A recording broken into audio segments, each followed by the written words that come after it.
Stick around.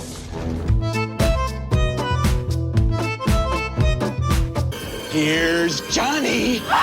In The Shining, the spine-chilling scenes were originally meant to take place in room 217, as in Stephen King's novel. However, the number was changed to 237 for the movie, because the real hotel used for filming had room 217, and the management was concerned that future guests would avoid staying in it out of fear. Wendy, I'm home. In RoboCop, the iconic groin shot during the scene where RoboCop confronts two would-be rapists was a last-minute addition. Originally, RoboCop was supposed to shoot the hostage-taker in the upper body. However, they noticed that the way the actress was positioned allowed for a clear shot through her skirt, leading to the now famous scene. In Predator, Dutch throws his machete at a goon because the film crew wanted to get rid of the machete. It was custom-made and turned out to be too big and heavy. Stick around. In Kramer vs. Kramer, Dustin Hoffman threw a wine glass during an argument scene with Meryl Streep, which wasn't in the script. Streep's shocked reaction was real, as Hoffman hadn't warned her. After the scene, Streep was furious and started yelling at Hoffman for scaring her, turning what was supposed to be an on-screen argument into a real one. Did you know Wolverine almost had a cameo in Spider-Man 1? Hugh Jackman even traveled to New York to film the scene, but the idea was scrapped when the production team realized they had lost Wolverine's suit. Okay. In Independence Day, Bill Pullman's iconic speech was initially written as a placeholder for director Roland Emmerich and writer Dean Devlin to revise later. However, they became so consumed with filming that they forgot to update it. We will not go quietly into the night. We will not vanish without a fight. When Pullman began rehearsing, the reactions from the extras and even the crew were so positive that they decided to leave the speech as it was, including Pullman's ad-libbed line at the end. Today, we celebrate our Independence Day. In Men in Black, the story wasn't originally set in New York City, but director Barry Sonnenfeld made the switch. He thought aliens would fit right in because New Yorkers are so used to strange things that no one would notice their weirdness. It'd just be raining black people in New York.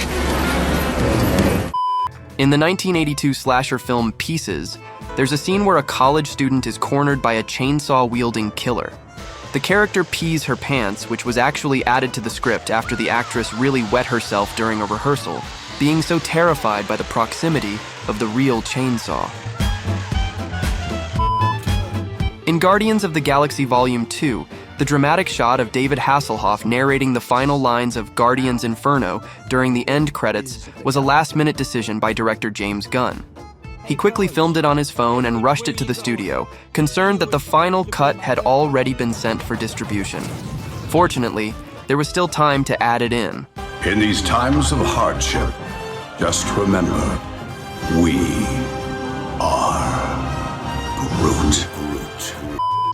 In the film East of Eden, James Dean was originally supposed to punch Adam after his gift is rejected. Instead, Dean impulsively hugged Massey during filming. This unscripted moment caught Massey off guard, and his genuine discomfort was captured on film, perfectly reflecting Adam's awkwardness in the scene.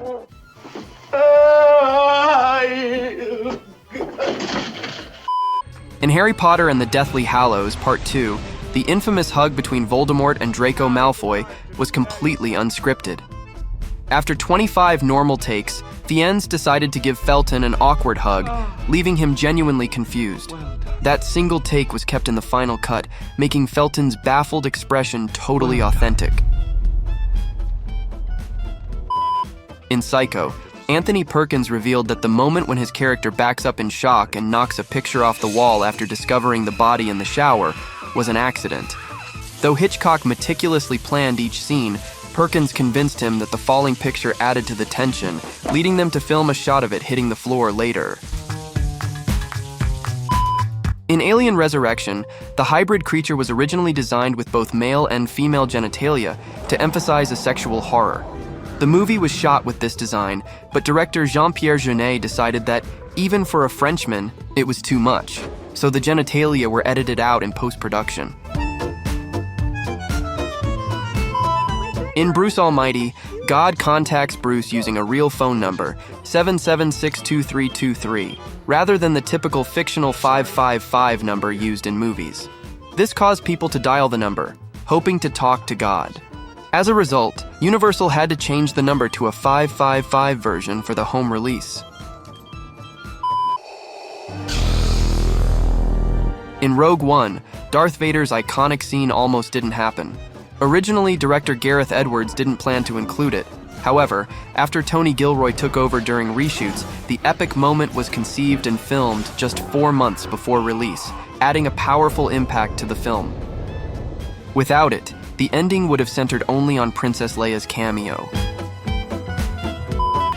In Jurassic World 2015, the infamous running in heels scenes weren't initially planned.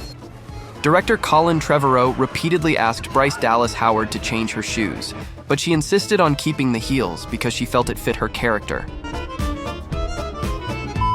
In RoboCop, director Paul Verhoeven decided last minute to have RoboCop walk on water because the walls on set reminded him of Jerusalem, adding a hint of a Jesus reference to the scene.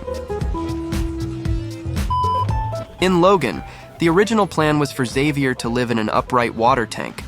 The crew realized it would be awkward for Logan to constantly climb a 200-foot ladder, but couldn't come up with a better idea, until the model of the tank accidentally got flipped over, inspiring the final design. In This Is the End, Emma Watson was originally supposed to appear during Channing Tatum's cameo as Danny McBride's Gimp. However, when Watson saw Tatum in a thong, she was so uncomfortable that she refused to participate in the scene, even though it had already been scripted. Hermione just stole all of our shit. In Witchfinder General, the film's memorable ending was unplanned. Initially, the soldier was supposed to fatally shoot both Hopkins and Marshall. However, they realized at the last minute that an earlier scene showed he had only a single-shot pistol. As a result, the soldier only shot Hopkins. In The Lovely Bones, Ryan Gosling was originally cast as Jack Salmon, but the role went to Mark Wahlberg at the last minute. Gosling had gained 60 pounds for the role, thinking it suited the character, though no one asked him to. In the original ending of George A. Romero's Dawn of the Dead, both Peter and Fran were supposed to die, with Fran's death involving helicopter blades. Though part of this darker ending was reportedly filmed, Romero decided to change it, allowing both characters to escape by helicopter instead. In Carry On Nurse, there's a scene where the Colonel, played by Wilfred Hyde White, places bets with Mick. Hyde White unexpectedly changed the scripted horse's name from Bloody Mary to Rambler, a horse he had bet on earlier that day.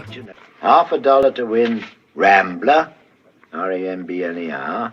Actor Harry Locke can be seen visibly reacting to the unscripted change, but manages to stay in character, keeping the take intact. Well, you just settle down, Colonel. I'll wait for the results.